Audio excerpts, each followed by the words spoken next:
April 3rd, 2013. On this date, Injustice: Gods Among Us was unleashed upon the video game landscape. The story of Injustice answers the question of what would happen if Superman lost control? How did we get to that point? Well, the Joker detonates a nuclear bomb in the heart of Metropolis, and as if that weren't bad enough, he drugs Superman, leading him to accidentally murder his own wife and unborn son. The Man of Steel snaps, he rips Joker to pieces, and he rules over everything as he sees fit. In the end, the only way to defeat this Superman gone bad was to tap into another universe and pull in a Superman who still fights for truth, justice, and a better tomorrow. Along the way, Batman, Aquaman, Wonder Woman, Harley Quinn, Shazam, Green Lantern, The Flash, and many more mix it up, one-on-one. Never before had the heroes and villains of the DC Universe been presented on the video game front quite like this. Right? Wait, no. Wrong game. Go back further.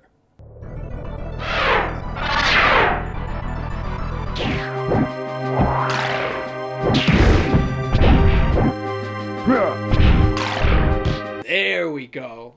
Oh, how you doing, Dan-Dans? My name is Ian. Welcome to episode 1 of Super 616, the Super Nintendo Exploration Series. I'm here today to talk about Justice League Task Force, the one-on-one fighting game debut for DC Comics. We're talking about before Mortal Kombat vs. DC Universe. We're talking about before Injustice: Gods Among Us. Now, with this being a Super Nintendo-themed show, you would think I would spend the entirety of this video focusing on that version, but that's not what I'm going to do. Because I got news for you. The SNES and Genesis versions of this game are completely different, and I want to take a look at both of them. How the hell does Justice League Task Force connect to Diablo? Which heroes and villains were planned for the roster and cut at the last second? Who in God's name drew this Cheetah sprite, and can I shake their hand? We'll go into detail on all this and more. Grab a snack and something to sip on. After the break, the show begins. Every video here on 616 Entertainment is made possible by my supporters over on Patreon. If you enjoyed the show here today, consider signing up. You'll get early access, exclusive videos and podcasts, and more. Pro Wrestling Tees has the merch. As always, thank you for watching.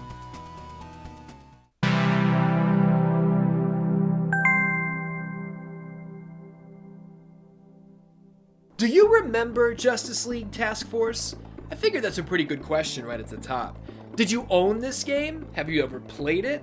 My experience with this one did not come from owning it. This was one of those games that I rented somewhere between 15 and 20 times. It's one of those games that I could have purchased outright if you added up all of the rental costs. Or my parents could have bought it for me. Look, this was 1995. I turned 5 years old in December of that year. I didn't have buy my own games money. I didn't have any money. The footage you're seeing right now is captured from the Sega Genesis version of Justice League Task Force. This is the one I played growing up. Darkseid's voiceover on the opening cinematic always popped me, and the music that followed was so extremely Genesis that it'd make you bleed Sega blue. You will never defeat me. I control the technology. I have the power to control your mind.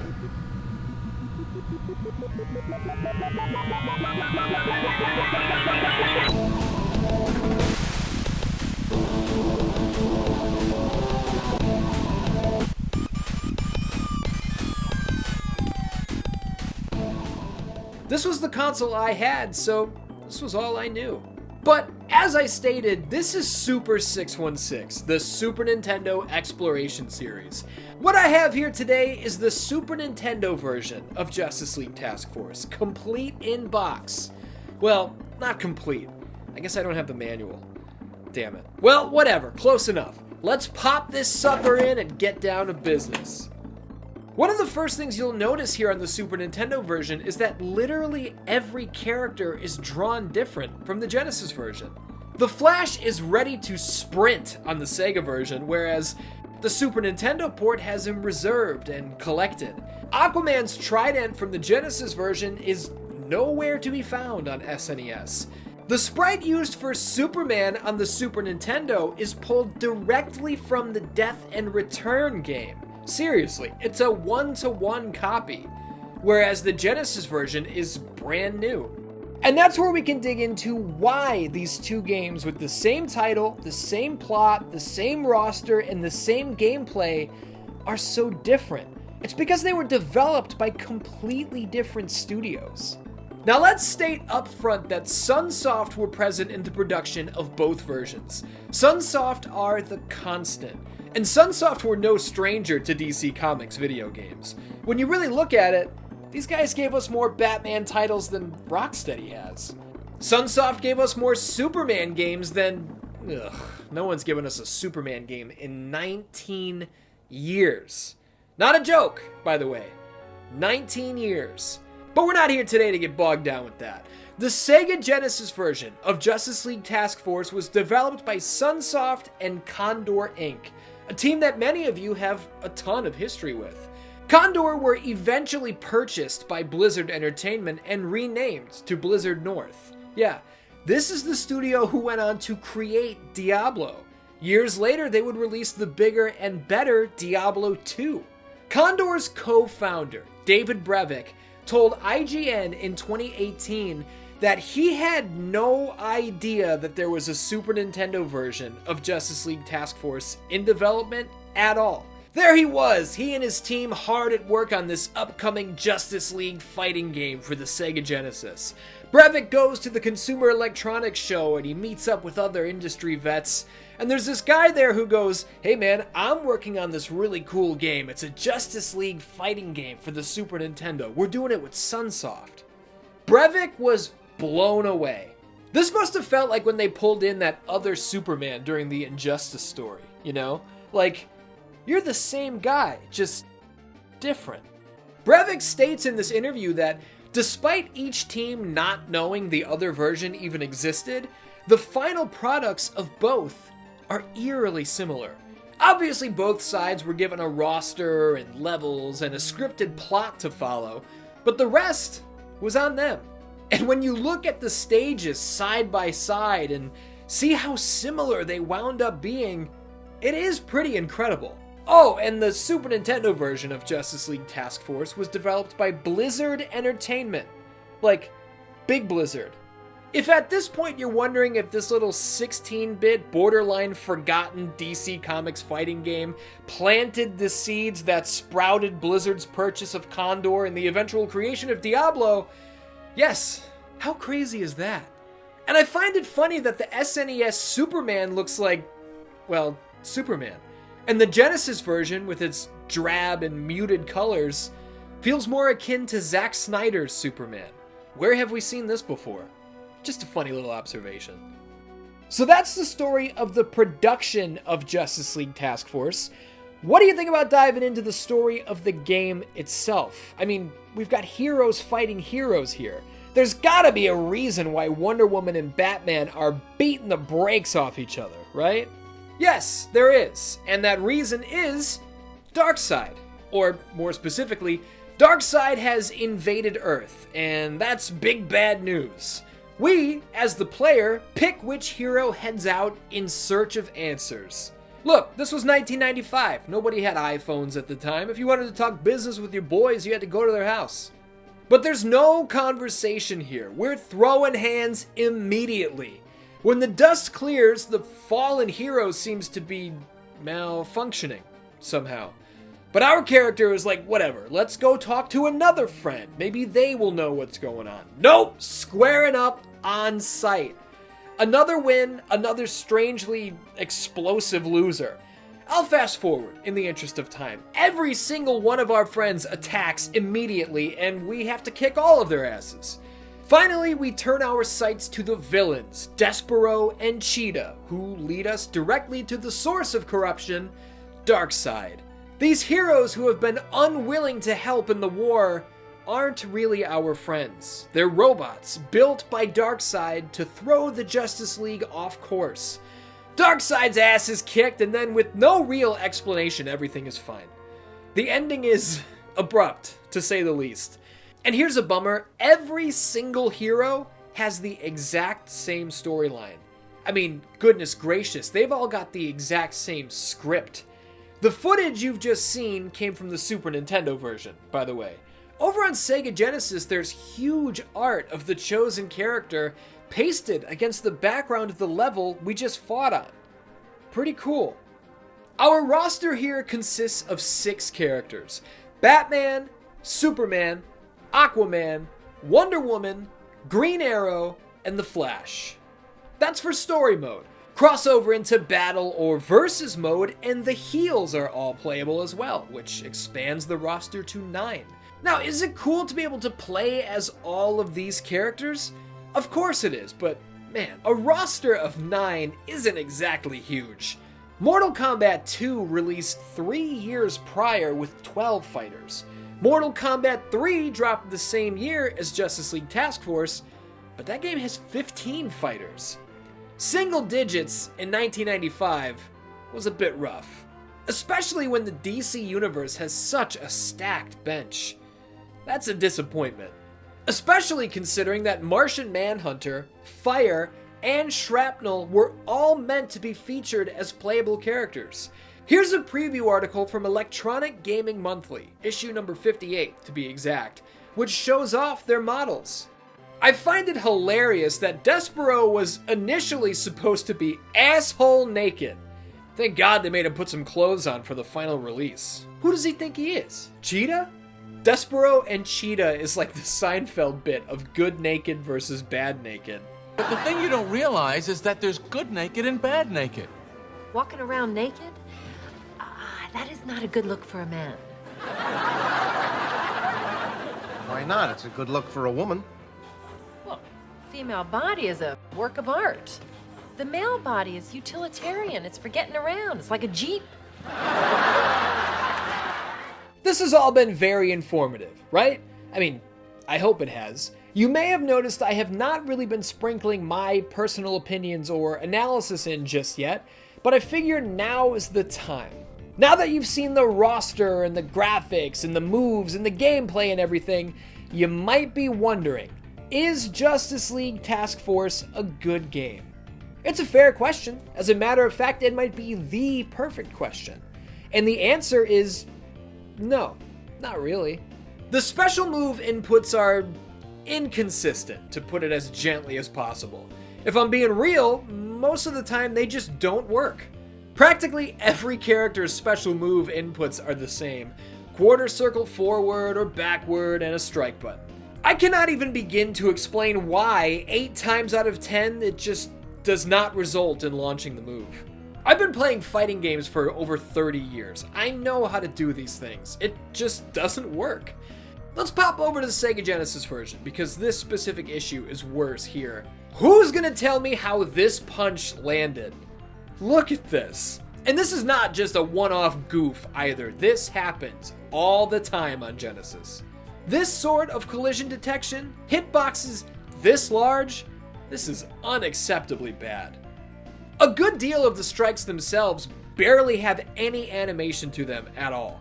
It's just standing in the middle of a strike and then standing again. Very bad. There is some pretty good music here though. I'll take a second away from bashing the gameplay to shine a light on a few of the stage themes.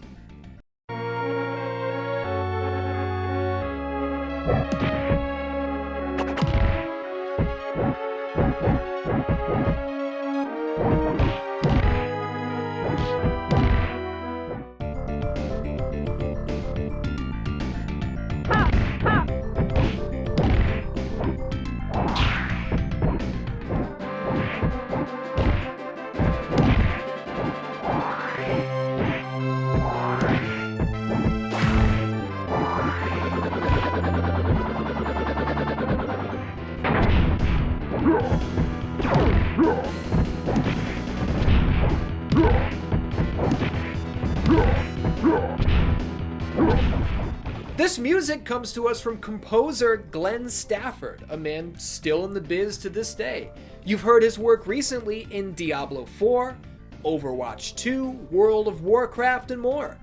But back to the topic I was on, which is the gameplay and how it's not very good at all. That's kind of the moral of the story.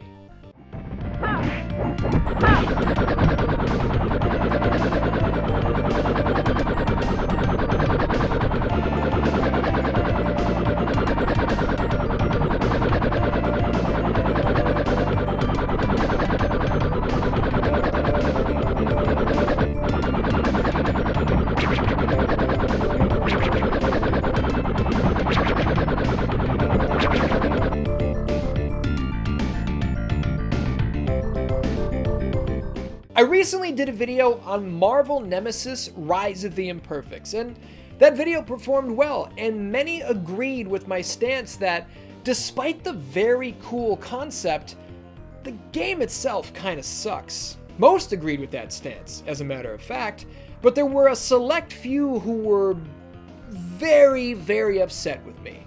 These people would say I had a trash take, or that I shouldn't be comparing it to modern games, or viewing it under a modern lens, which is very funny because I literally didn't do any of those things. Some of these people even said like, oh, it was great at the time, and no, it wasn't. It reviewed like shit at launch.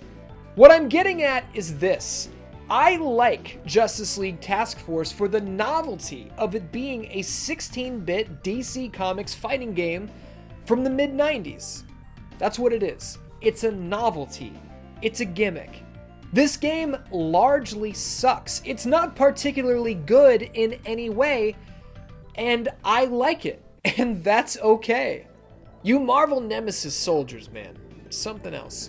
It's okay to enjoy things that aren't any good. We all have these things. It's okay.